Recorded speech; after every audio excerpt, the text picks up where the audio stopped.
Salam əziz dostlar və dəyərli izləyicilər. Bir 10 dəqiqə vaxtım vardı. İstədim ki, sizlər üçün biz maraqlı bir metodika paylaşım, sırf danışıqla bağlı. Hansı ki, bəzən verilən suallar və gələn tələbələrdə ən çox rast gəldiyimiz bir nüans var ki, danışıq zamanı çox əziyyət çəkirlər. Ya ideya olmur, ya uydura bilmirlər. Bunu inkişaf etdirməyin bir texniki yolu var, bir texnikası var. Bunu izah etmək istədim sizlərə. YouTube'da səssiz və yaxud da sırf danışılmayan, ancaq mahnılardan ibarət olan və yaxud da aksiyon xarakterli videolar var ki, bu ingilisində olsun, vəsair fərqi yoxdur. Sırf arada yəni danışıqlar gedir. Demək olar ki, video ancaq hərəkətli videodur. Belə videolar tapırsınız. Belə videolar çoxdur ümumiyyətlə. İstədiyiniz qədər yəni doldur. Məsələn, short filmlər yazaraq tapa bilərsiniz. Yəni ingilisində və yaxud da digər dillərdə fərqi yoxdur. Əsas odur ki, sırf hərəkətli olsun. Yəni heç orada danışmasınlar. Siz 5 dəqiqə, 10 dəqiqə həmin videolara baxdıqdan sonra nə edəcəksiniz? Başlamalısınız həmin videonu izlədikdən sonra.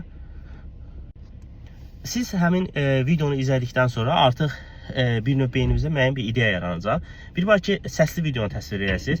Bir də var ki, hərəkətli bir videodur. Orada gedən gedişatı siz özünüz üçün necə deyim, başlayacaqsınız danışmağa. Tamam mı?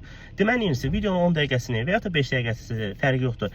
İlk vaxtlarda 3 dəqiqə də olar. İzləyirsiniz və onu izlədikdən sonra başlayırsınız, həmin linki götürürsünüz, atırsınız ChatGPT-yə və yaxud da Gemini AI-yə və yaxud da hər bir AI ola bilər.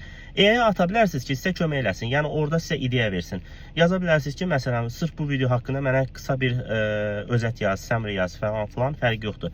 Əgər siz onu ilk vaxtlarda eləyirsə, çətinliyiniz varsa yaza bilər. Və siz onu sonra başlayırsınız onu daha yaxşı şəkildə öyrənərək danışmağa. Və yaxud da buna ehtiyacınız yoxdur, amma sırf videolar sizə ideya verəcəksə, videolar sizə necə deyim, rahat şəkildə danışmağa, hər hansı bir uydurmağa ideya verəcəksə, əlbəttə ki, heç bir AI-yə ehtiyac yoxdur. Qısa konkret videonu izləyirsiniz və başlayırsınız o videonu yalan danışmağa. Bu sizin danışığınıza həqiqətən kömək edəcək. Çünki bəzi hallarda ən böyük problem tələbələrdə ideya problemi olur, tələbələrdə uydurma problemi olur, yalan danışma problemi olur və ən əsas məsələ çalışın ki, yalan danışın. Heç bir problemi də yoxdur əziz dostlar.